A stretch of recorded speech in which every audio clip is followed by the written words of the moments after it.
કેમ છો વિદ્યાર્થી મિત્રો? તમે મજામાં છો ને? તો આજે આપણે ગુજરાતી વિષય શીખવાના છે.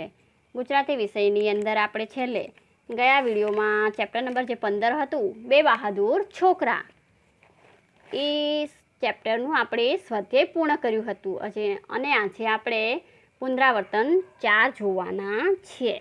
બરાબર? પુનરાવર્તન 4 એમાં જોઈએ આપણે પુનરાવર્તન 4ની અંદર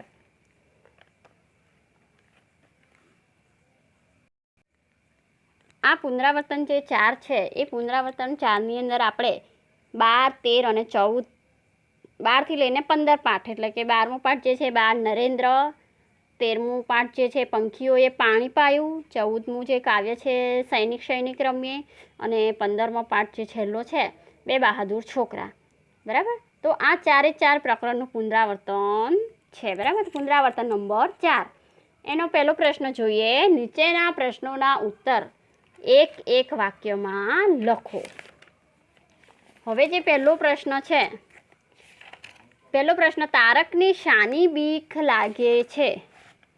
તો આપણને ખબર છે, આપણે પાઠ અત્યારે જ જોઈ ગયા છે થોડા દિવસો પહેલાં. તો તારકને વૃક્ષ ઉપર ચડવાની બીક લાગે છે. બરાબર ને? પછી પ્રશ્ન નંબર 2. પ્રશ્ન નંબર 2 છે, જુઓ, દયાળુ પંખી તળાવ પાસે શા માટે ગયું? તો દયાળુ પંખી તળાવ પાસે પેલું જે છોડ સુકાઈ ગયેલો છે એને તાજો માજો કરવા માટે, એના માટે પાણી લેવા જાય છે. બરાબર ને? એટલે આપણે જવાબ શું લખી શકીએ કે દયાળુ પંખી તળાવ પાસે પાણી લેવા માટે ગયું. પછી ત્રીજો સવાલ છે, તમારી શાળામાં રાષ્ટ્રધ્વજ ક્યારે ફરકાવવામાં આવે છે? તો આપણી શાળામાં અથવા અમારી શાળામાં રાષ્ટ્રધ્વજ 15મી ઓગસ્ટે અને 26મી જાન્યુઆરીના દિવસે ફરકાવવામાં આવે છે. પછી સવાલ નંબર 4, હરિ અને અર્જનની પ્રતિમાઓ ક્યાં આવેલી છે? તો હરિ અને અર્જનની પ્રતિમાઓ વડોદરાના કમાટી બાગમાં, એટલે કે સયાજી બાગમાં આવેલી છે. હવે આગળ જોઈએ પ્રશ્ન નંબર 2. પ્રશ્ન નંબર 2ની અંદર જુઓ, નીચેના પ્રશ્નોના ઉત્તર લખો. પહેલો પ્રશ્ન છે, ધ્યાન કરવાથી શા ફાયદા થાય છે?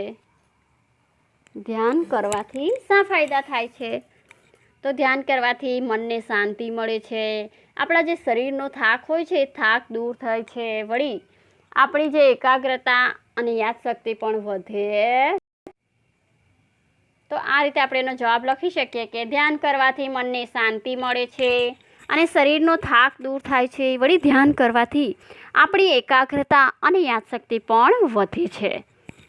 પછી જોઈએ આગળનો સવાલ, પંખીની તરસ છીપાવવા પંખી ટોળાઓએ શું કર્યું? પંખીની તરસ છીપાવવા, તો અહીં આપણે આગળ બી ચોપડીની અંદર આ પ્રશ્નો જરા ખોટો હતો, જોયો હતો ને? પંખીની જગ્યાએ શું આવશે શબ્દ? છોડની. બરાબર? આપણે આ પ્રકરણ જોયું ત્યારે આ પ્રશ્નને સુધાર્યો હતો. તો પુનરાવર્તનમાં પણ આ જ રીતનો પ્રશ્ન પૂછાયેલો છે. તો આ જે શબ્દ છે પંખીની, એની જગ્યાએ આપણે છોડની લખવાનું. બરાબર? છોડની તરસ छिपाવવા પંખી ટોળાઓએ શું કર્યું? હવે છોડની તરસ छिपाવવા પેલું એક દયાળુ પંખી, એને દયા આવે છે એટલે તરસ छिपाવવા માટે તળાવ પાસે જાય છે અને પોતાની ચાંચની અંદર પાણી ભરી લાવે છે એક ટીપું, અને પેલા છોડને આપે છે. પણ છોડ તો કેટલા દિવસનો તરસ્યો, એની તરસ મીટે ના મીટે ને, એની તરસ ના છીપાય, એટલે એ પેલા પંખી ટોળા પાસે જાય છે અને પંખી ટોળા એની મદદ કરવા માટે સંમત થાય છે. અને શું કરે છે પંખી ટોળા? તો એ તળાવ પાસે પહોંચે છે, પછી પાણીથી ચાંચો ભરીને પેલા છોડ પાસે આવીને પાણી ભરેલી ચાંચ ખાલી કરી દે છે. એવા એ લોકો 10થી 12 ફેરા મારે છે અને પાણી છોડને પાય છે. બરાબર ને? તો આપણે એનો જવાબ લખવો હોય તો કઈ રીતે લખી શકીએ? તો છોડની તરસ छिपाવવા પંખી ટોળું તળાવ પાસે પહોંચ્યું, પાણીથી ચાંચો ભરી અને પેલા છોડ પાસે આવીને પાણી ભરેલી ચાંચો ખાલી કરી દીધી. આવા 10-12 ફેરા કર્યા અને છોડના મૂળને પાણી પાયું. બરાબર? તો આ રીતે તમે એનો જવાબ લખી શકો છો. હવે આગળનો સવાલ છે સવાલ નંબર 3 જુઓ. સવાલ નંબર 3ની અંદર બંદૂકનો અવાજ સાંભળ્યા પછી સિંહે શું કર્યું? રાજા સિંહને વોકળા પાસે પાણી પીવા આવે છે તે જુએ છે, એટલે શું કરે છે? બંદૂકમાં જે બંદૂક છે એની પાસે એ બંદૂકનો ઘોડો દબાવે છે. ઘોડો તો દબાવે છે પણ શું થાય છે?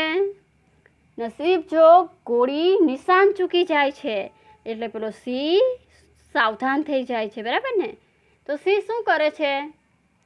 હવે બંદૂકનો અવાજ આવે છે એટલે સિંહ એકદમ સાબદો થઈ જાય છે અને આમ તેમ નજર ફેરવે છે અને પેલા માચડા પર બેઠેલા માણસો અને રાજાને જુએ છે એટલે એને ખૂબ ગુસ્સો આવે છે અને ગર્જના કરતો છલાંગ ભરતો માચડા સુધી ધસી જાય છે અને જો કોઈ ઝાડને ખંખેરતો હોય ને એમ તે માચડાને હલાવવા માંડે છે ને. તો આપણે આ પ્રશ્નનો જવાબ લખવાનો હોય તો કઈ રીતે લખી શકાય? તો સાંભળજો. બંદૂકનો અવાજ સાંભળ્યા પછી સિંહ શાબ્દો થઈ ગયો. એણે આમ તેમ નજર ફેરવી. માચડા પર બેઠેલા માણસોને જોઈને એની આંખ ફાટી. એ ગર્જનાઓ કરતો અને છલાંગો ભરતો માચડા સુધી ધસી આવ્યો.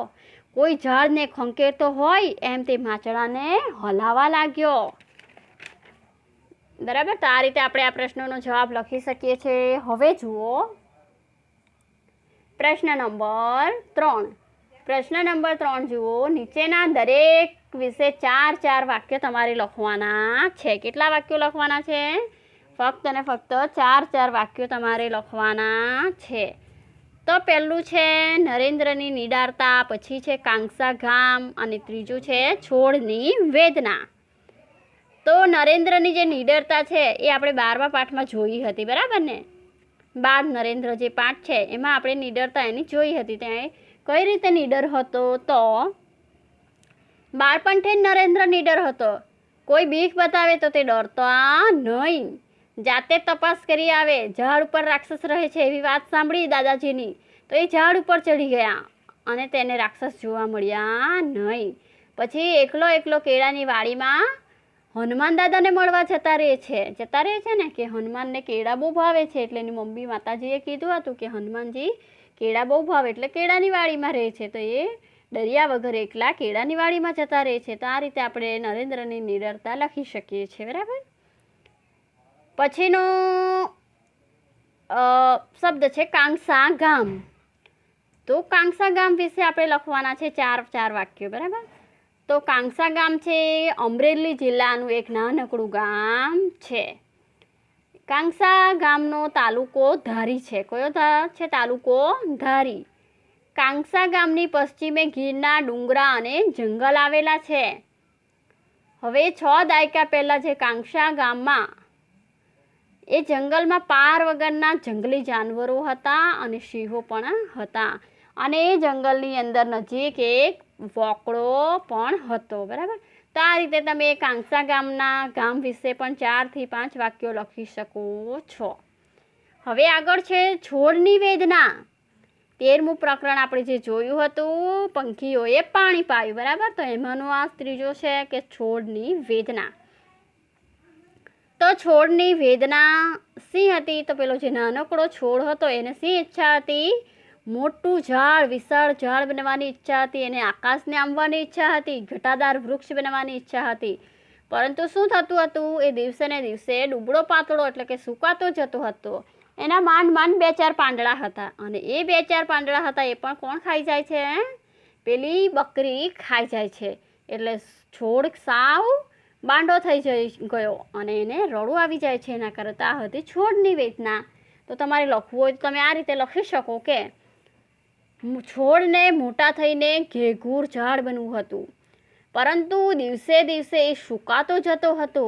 એને 2-4 પાંદડા હતા. તે પણ પાંદડા બકરી ખાઈ ગઈ અને છોડ સાવ બાંડો થઈ ગયો. એને રડવું આવી ગયું, બરાબર? તો આ રીતે તમે છોડની વેદનાના પણ 4 વાક્યો લખી શકો છો, બરાબર? પછી આગળ જોઈએ પ્રશ્ન નંબર 4. નીચેનું વાક્ય સાચું હોય તો ખરું અને ખોટું હોય તો ખોટાની નિશાની કરો. પહેલું વાક્ય છે નરેન્દ્રના દાદાએ તારકને તોફાની કહ્યો. તો આ વિધાન સાચું છે કે ખોટું છે? તો આ વિધાન ખોટું છે ને? આ વિધાન કેવું છે? ખોટું છે. કેમ ખોટું છે? તો નરેન્દ્રના દાદાએ નહીં પણ તારકના દાદાએ નરેન્દ્રને તોફાની કહ્યો, બરાબર ને. પછી બીજું વાક્ય છે, જુઓ, છોડ વિના પાણીમાં મૂળ અકળાઈ રહ્યા છે. તો આ વિધાન સાચું કે ખોટું છે? તો આ વિધાન પણ ખોટું છે. તો કેમ? છોડ વિના નહીં પણ પાણી વિના છોડના મૂળ અકળાઈ રહ્યા છે, બરાબર ને. પછીનો સવાલ જુઓ, ત્રીજું વિધાન જુઓ, બચુડો છોટી લઈને સૈનિક રમે છે. તો આ વિધાન સાચું છે કે બચુડો સોટી લઈને સૈનિક રમે છે. પછી ચોથું વિધાન જુઓ, સયાજી બાગ અત્યારે કમાટી બાગ તરીકે ઓળખાય છે. તો આ વિધાન સાચું કે ખોટું? તો આ વિધાન ખોટું છે. કમાટી બાગ અત્યારે સયાજી બાગ તરીકે ઓળખાય છે, બરાબર. પહેલાં કમાટી બાગ હતો અને અત્યારે સયાજી બાગ તરીકે ઓળખાય છે. એટલે આ વિધાન ખોટું છે, બરાબર. પહેલું વિધાન પણ ખોટું, બીજું વિધાન પણ ખોટું, ત્રીજું વિધાન સાચું છે અને ચોથું વિધાન ખોટું છે, બરાબર. હવે જુઓ પ્રશ્ન નંબર 5. પાઠ્યપુસ્તકના પાઠમાં આવતા નામ કોષ્ટકમાંથી શોધીને નામને ફરતે શું કરવાનું છે? ગોળ કરવાનું છે. દાખલા તરીકે એક ઉદાહરણ આપેલું છે, જુઓ, દત્તબાબુ. હવે દત્તબાબુ આપ્યું છે, એના ફરતે ગોળ કર્યું છે, બરાબર ને. એવી જ રીતે બીજા કયા કયા શબ્દો આવ્યા હતા એના ફરતે તમારે ગોળ કરવાનું છે. તો અહીં જુઓ, કાંસા ગામ આવ્યું હતું, બરાબર ને. તો આ કાંસા ગામ. પછી બીજો અર્જણનું નામ આવ્યું હતું. પછી બીજું શું આવ્યું હતું? તો ગાવડી. પછી નરેન્દ્રનું નામ આવ્યું હતું, બરાબર, પાઠમાં નરેન્દ્ર. પછી બિરબલ 10મા પાઠની અંદર આવ્યું હતું, બરાબર ને. એટલે આપણા જે પાઠ્યપુસ્તકની અંદર જે આપણે ચાલુ કર્યા હતા ને 8મા પાઠથી લઈને જેટલા પાઠ ચલાવ્યા, એ પાઠ્યપુસ્તકની અંદર જેટલા શબ્દો આવે ને પાઠમાં, એ શબ્દો આપણે શોધવાના છે, બરાબર. એક જ પાઠમાંથી નહીં પણ બધા જ આ જે પાઠ્યપુસ્તક છે એના બધા જ પાઠોમાંથી, બરાબર. પછી બીજો શબ્દ વેપારી પણ આવ્યો હતો, આ વેપારી. પછી હરી, અર્જણ અને હરી. પછી અકબર રાજા, બરાબર. પછી બીજો કયો શબ્દ હતો? ફકીર, ફકીર. પછી જનક પણ હતો ને. તો આ રીતે ઘણા બધા શબ્દો આપણે અંદરથી શોધી શકીએ છીએ, બરાબર. તો આ રીતે તમારે પણ શોધવાના છે. પછી જુઓ પ્રશ્ન નંબર 6 જુઓ, નીચે મુજબના રૂઢિપ્રયોગનો ઉપયોગ ક્યારે થાય છે તે લખો. તમે તો મારું માથું પકવ્યું. તો આ રૂઢિપ્રયોગનો ઉપયોગ આપણે ક્યારે કરી શકીએ? તો કોઈ આપણી સાથે બિનજરૂરી વાતો કરે ને ત્યારે આપણે કહીએ ને, તમે તો મારું માથું પકવ્યું, બરાબર. તો આપણે કોઈ આપણી સાથે બિનજરૂરી વાતો કરે ત્યારે આપણે આ રૂઢિપ્રયોગનો ઉપયોગ કરીએ છીએ. પછી તારા પગ ભાંગી ગયા છે. આવું આપણે ક્યારે બોલીએ કે તારા પગ ભાંગી ગયા છે? જ્યારે કોઈ વ્યક્તિ ચાલવામાં આળસ કરે, શું કરે? આપણે એને કોઈ કામ સોંપીએ, જા પેલી ત્યાં દૂર પડેલી ચોપડી લઈને આવ, અને એ ના જાય, આળસ કરે કે ના અમારે નથી જવું, ત્યારે આપણે એને કહીએ ને કે તારા પગ ભાંગી ગયા છે. ત્યારે આપણે રૂઢિપ્રયોગનો ઉપયોગ કરી શકીએ છીએ. પછી ત્રીજો છે તમારા મોઢામાં ઘી ગોળ.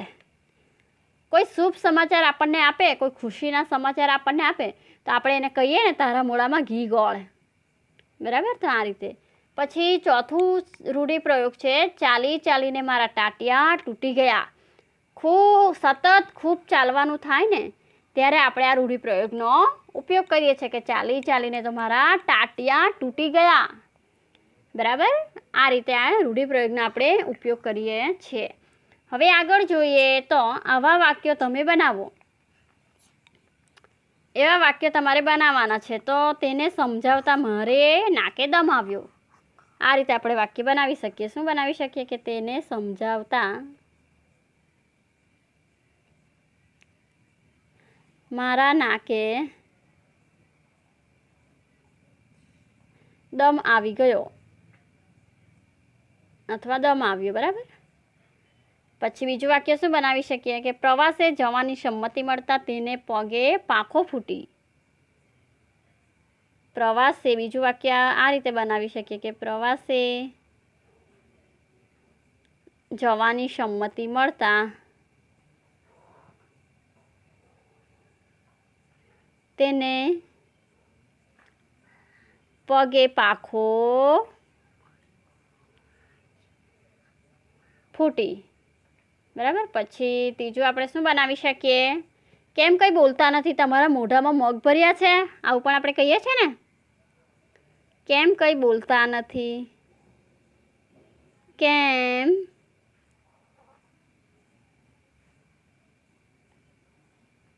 તમારા મોંમાં મગ ભર્યા છે. આવી ઘણી બધી કહેવતો આપણે ઘરમાં વ્યવહારિક રીતે બોલતા જ હોઈએ છીએ. પછી ચોથું વિધાન આપણે શું બનાવી શકીએ કે માએ પેટે પાટા બાંધીને દીકરાને ભણાવ્યો છે. માએ પેટે પાટા બાંધીને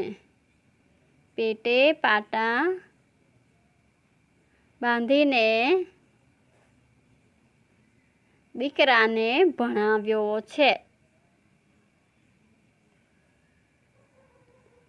બરાબર. તો આ રીતે આપણે ઘણા બધા રૂઢિપ્રયોગ ઘરમાં પણ વાપરતા હોઈએ છીએ, બોલતા જ હોઈએ છીએ, તે આપણે અહીં લખવાનો છે. હવે જોઈએ પ્રશ્ન નંબર 7. પ્રશ્ન નંબર 7માંથી પુસ્તકાલયમાંથી 2 બાળ વાર્તાઓના પુસ્તકો વાંચીને કોઈ પણ એક વિશે તમારે લખવાનું છે, બરાબર.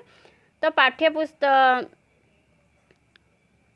આ જે છે પુસ્તકાલયમાંથી જે બાળ વાર્તાઓ વાંચવાની છે, એ બાળ વાર્તાઓ તમે જે પેપર આવતા હોય છે છાપા, એ છાપામાં પણ શનિવારે જે ઝગમગ પૂર્તિ આવતી હોય છે ને, એમાં ઘણી બધી નાની નાની બાળ વાર્તાઓ આપેલી હોય છે. તો એ બાળ વાર્તાઓ તમે લખી શકો છો, બરાબર. કારણ કે અત્યારે તમે શાળાએ જતા નથી એટલે પુસ્તકાલયમાં જઈ ના શકો, તો એ બાળ વાર્તાઓ તમે છાપામાં આવતા ઝગમગ જે છે એમાંથી તમે લખી શકો છો.